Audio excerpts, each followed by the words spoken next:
Hi there, hope you're doing well, and today we're going to be talking about ukulele pickups. For those who don't know me, my name is Mark Gallagher and I'm a musician and a ukulele player and with a bit of sound engineering background as well. So today we're going to be looking at ukulele, techie, nerdy stuff. Specifically, we're going to be talking about the Mahalo Trio pickup and notably how different it sounds when put in two different ukuleles, if at all. But first some background. Mahalo is a Japanese brand of electronics that make pickups, and their Mahalo Trio is widely considered by luthiers, artists and dealers alike to be the best ukulele pickup in the world. The reason for this is for its ease of installation, its great sound, and giving the best of both worlds from both active and passive pickups. Active meaning that it's a powered pickup and therefore gives a stronger, healthier signal, while passive pickups are generally speaking easier to install, they don't have any onboard controls, and it doesn't require you drilling too much out of your ukulele. The Mahalo, however, is an active pickup. It contains a little battery which you can charge through the mains by plugging into the jack socket of the ukulele itself. And from charging from just about like a minute, 2 minutes gives you multiple hours of battery life. It's unbelievable. Now, you might have seen the video I did in the summer of 2019 in which I looked at the Mahalo Air Trio pickup.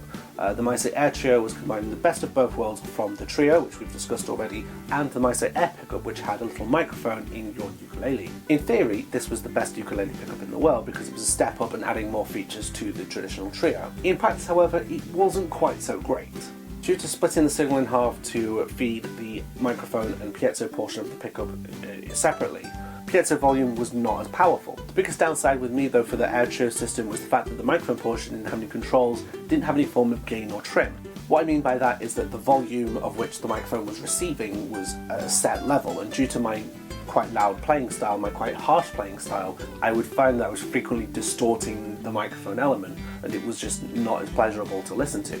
As a result, the Air Trio didn't really work in practice. I wasn't a fan of the coaloa that housed it anyway, and I ended up selling them on later. The Air Trio and other microphone elements of Mahalo's work has been quite widely criticised by artists and also by some ukulele dealers. However, most still agree that the Mahalo Trio piezo pickup is the best ukulele pickup around. I agree with this too, to such an extent I got it in both of my ukuleles. This is my Pono Pro Classic in cedar that I got from World of Ukes. I got Mahalo installed in this, and this has been my main gigging uke that I've taken to about 10 different countries.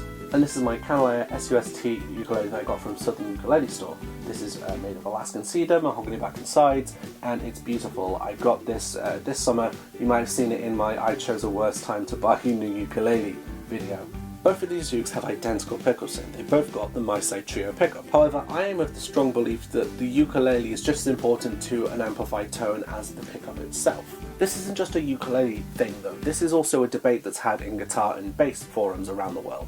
On the one hand, there have been electric guitars made out of matches and cardboard, but they still use Fender pickups and they still sound like Fender guitars. On the other hand, you've got electroacoustic guitars in which the amplified sound is greatly informed by the vibration of the wood surrounding it. So this video is acting as a little experiment, just sort of comparing the two things and seeing what the difference is in sound, if any. Two different ukes, they are both tenors, they are both in cedar, they both have identical pickups. I'm recording just the line input, I will be recording the same channel, the same gain. I'm going to be playing the exact same pieces as well to make sure this is a fair test, and we'll see if there is a difference between the sound in between the two ukuleles. Let's see.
So that's it for the direct A-B comparison between the two ukuleles.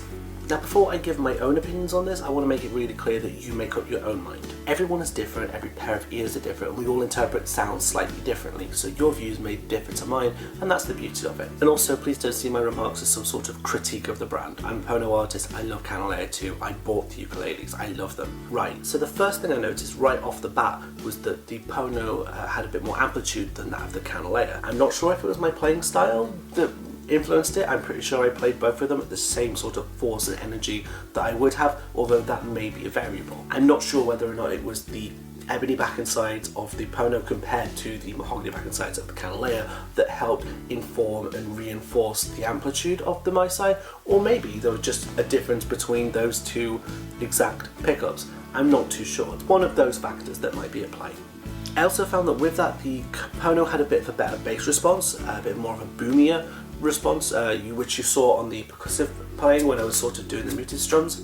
Depending on your playing style and environment, that might be more useful for helping your tone in certain poppier genres. But on the other hand, I thought the Kanile'a sounded quite round, but especially sounded quite clean. While the Pono was sort of brittle in places, you still had those highs, but they felt a bit more rounded a bit on the Kanile'a. As to which I think is better, I don't really think I can answer that accurately. People are generally hardwired to think louder equals better, and this is sort of a misconception that plagues a lot of bad sound engineers in the world. So with that in mind, I know that if I was to say that I thought the Pono was better, it would be partially informed by that psychoacoustic effect. And if I was to take both of these ukes with me when I was performing live and either plug it into my own amp or plug it into a DI box to go to an external sound engineer, then to sort of cancel them out would just be a case of just some processing, possibly some EQ tweaks here and there. But then again, one can argue that it's different timbres for different ukes, and much like how an acoustic tone, two ukuleles might sound different, it's harder sometimes to say when one is distinctly better than the other because they might just have different timbres and they might work for different purposes, different tools for different jobs. In addition to my own thoughts, I also reached out to some people in the ukulele world whose opinions I trust. I sent them these audio examples and I got their thoughts. According to Matt from World of Ukes, he said, I can hear more of a rounded tone with the Pono. I think the Kanile'a balanced the brighter highs and the more dominant lows, while the Pono is smoother and more even across the strings. While Alex Baird over at Southern Ukulele Store, and also with a bit of a pedigree in sound engineering, he said that the Kanile'a replicates the single notes a little bit cleaner with less attack. They decay slightly quicker than the Pono, but would personally prefer to work with that signal as a performer or sound engineer because there is a touch more bass, which is often what a ukulele is missing, especially for solo performers. The Pono sounds great too. It's quite brittle though and unforgiving, picking up more of movement up and down the fretboard and has a wonderful attack for brighter notes. The downside is that the C string and the lower notes in the ukulele registered tuning are missing. It's possible that the amp is a big factor in this though, as a big speaker might make all the difference. So with this in mind, we've got three different people with three different outlooks on what they heard with the same thing. I guess the final remarks I want to make on this experiment is that yes, the ukulele itself does have an impact on the pickup tone. It's not just the pickup itself. The main principle of a ukulele pickup is to take this box of strings and try and convert the natural sound it makes from strings and wood vibrating and trying to convert this into an electrical signal. And based on what woods do go into making this box of strings, they do have an effect on the tone. Tone is shaped from multiple things, from the woods to the strings to the pickup itself to the amp you use to even the cables if you really want to get nitty gritty. While I won't say that the uke itself is the be all and end all to the pickup tone, I do definitely think it helps and that it does definitely help to have a good quality uke with you. But what did you hear? Did you have a preference on which ukulele you preferred for the pickup tone, or did you not even hear a difference at all? Do let me know in the comments below. I really look forward to seeing what you have to say. But before I go today, I'd like to thank my supporters on Patreon, but especially thank you to Advan Viver, Brad Indicott, Charlotte Pelgan, Dagmar Richter, Frank Purple, Georgia Capardo, Jonathan Piercy, Catherine Perrin, Nicole Ringer. If you want to help support the music that I do and other experiments like this, then you can head over to patreon.com/MarkGallagherMusic and make your pledge. My name is Mark Gallagher. I hope to see you guys soon and stay safe.